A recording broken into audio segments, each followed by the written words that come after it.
अब बस और नहीं। हस्बैंड वाइफ की स्टोरी। कैसे एक पत्नी ने अपने पति को अपनी अहमियत का एहसास दिलाया। अनु और उसका परिवार दिल्ली जैसी जगह पर रहता था, जहां हर कोई अपने रोज़मर्रा के काम में इस तरह व्यस्त था कि किसी को किसी से कोई फ़र्क नहीं पड़ता था। अनु जब गांव से शहर आकर बसी थी तो उसे वहां का कल्चर बहुत अजीब लगता था, जिसमें ढलने के लिए उसे बहुत टाइम लग गया।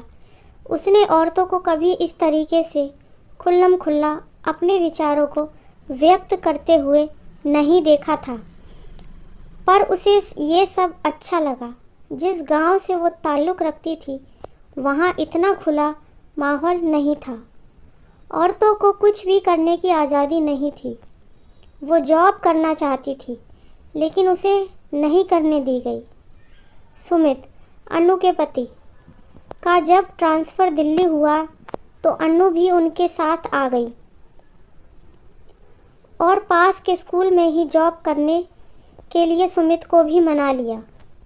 सुमित अनु को बहुत प्यार करता था, लेकिन गांव का होने की वजह से कहीं ना कहीं उसकी सोच खुली हुई नहीं थी। अनु खुश थी क्योंकि वो अब जॉब के लिए जाती तो कई अलग अलग लोगों से मिलती, बात करती और खुश रहती थी। अनु का एक बेटा था और वो दूसरे स्कूल में जाता था। अनु दोपहर को उसके अपने साथ लेती हुई घर आती थी और सारा काम करती। फिर शाम को सुमित भी ऑफिस से आ जाता। फिर तीनों मिलकर डिनर के लिए पास वाले पार्क में जाया करते थे। उन दोनों की सैर हो जाती और उनका बेटा वहाँ खेल लिया करता था।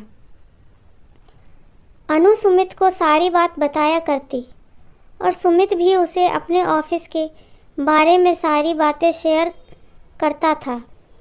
दोनों पति पत्नी कम और दोस्त ज़्यादा थे। एक दिन गांव से अनु की सास आई, जो उनके पास कुछ टाइम रहने के लिए आई थी। जब उन्होंने वहाँ का कल्चर देखा तो चीज़ें उनके सहन से बाहर हो गई। 2-3 दिन तो उन्होंने खुद पर नियंत्रण रखा, लेकिन तीसरे दिन ही उनसे खुद पर काबू ना रखा गया और सुमित से बात करने की सोची। उन्होंने सुमित से कहा कि तू अच्छी खासी नौकरी कर रहा है, तुझे क्या ज़रूरत है अपनी पत्नी से काम करवाने की, और वैसे भी घर में मैं पड़ी बोर हो जाती हूँ, तो तू उसकी नौकरी छुड़वा दे। सुमित को कुछ समझ नहीं आया तो वो सोचता हूँ बोलकर ऑफिस चला गया। अनु ने ये सारी बातें सुन ली थी तो उस दिन से उसने अपनी माजी की हरकतों पर नज़र रखना शुरू कर दी। एक दिन उसको स्कूल में देर हो रही थी तो उसने सुनीता को बोला कि प्रथम को स्कूल से लेकर घर छोड़ देना, वहाँ माजी होंगी। सुनीता ने जब प्रथम को घर छोड़ा तो उसके 1 घंटे बाद जब अनु वापस आई तो उसने सुना माजी प्रथम को कह रही थी कि तू अपनी मम्मी को बोल वो अपनी जॉब छोड़ दे, तो तू जब आया करेगा तो तुझे मम्मी घर पर ही मिलेगी और खाना भी एकदम गर्मा गर्म मिलेगा। माजी की बात सुनकर अनु को बहुत गुस्सा आया, लेकिन उसने बच्चे के सामने बोलना ठीक नहीं समझा। अगले दिन रात को जब खाना खाकर सुमित और अनु सैर के लिए जाने लगे तो माजी ने पेट में दर्द को लेकर सारा घर सर पर उठा लिया और उनका जाना कैंसिल हो गया। 2-3 दिन तक रोज़ ऐसा ही होता रहा तो उनकी सैर पर जाने की आदत छूट गई।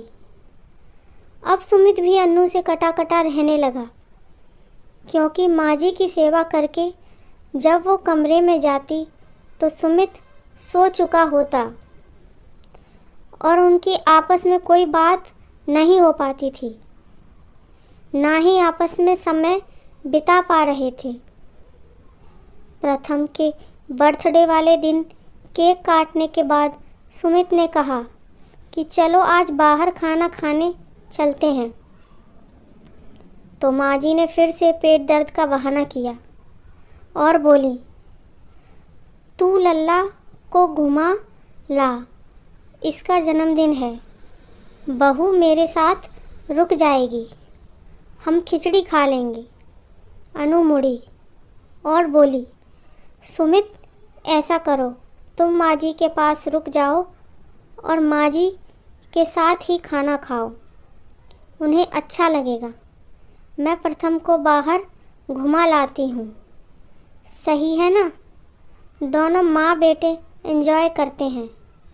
अनु की बात सुनकर सब भौंचक के रह गए और अनु की तरफ देखने लगे, पर वो बेफिक्री से खड़ी थी। अनु ने सुमित को कहा, अब बस और नहीं, और रोज़ रोज़ माँ जी के होने वाले पेट दर्द की वजह प्रथम को माँ की जॉब छुड़वाने वाली बात पर बहकाना और सारा काला चिट्ठा सुमित के सामने खोल कर रख दिया। सुमित माँ के बर्ताव से हैरान था। उसने माँ से पूछा कि ये सब सच है?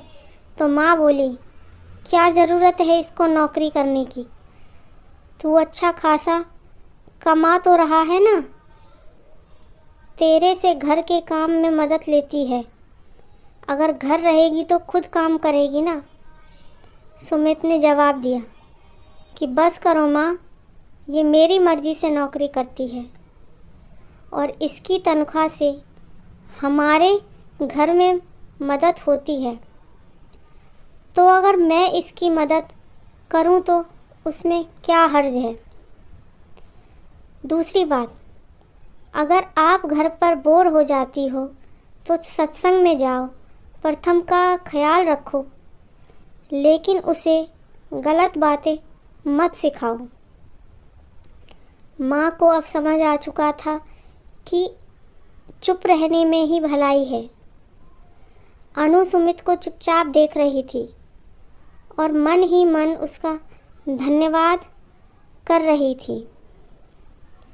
उम्मीद करती हूँ आपको ये कहानी पसंद आई होगी। अगर पसंद आई है तो इसे लाइक कर दें।